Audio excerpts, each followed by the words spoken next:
Well, number 1 dyan is yung low fuel. Well, pag lumabas naman to, nothing to worry.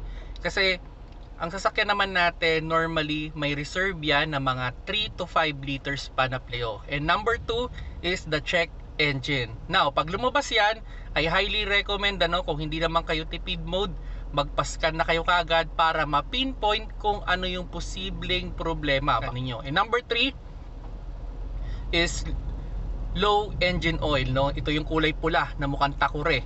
Pag lumabas yan, I highly recommend, igilid nyo kagad yung sasakyan, i-off ninyo yung makina, at i-check nyo kagad kung kumusta yung level ng inyong engine oil. And number 4 is the battery side or red battery side. Pag lumabas yan sa inyong dashboard, I highly recommend wag nyo kagad i-off yung makina. As much as possible, pumunta kayo sa mga malapit na battery shop or alternator shop para ipa-check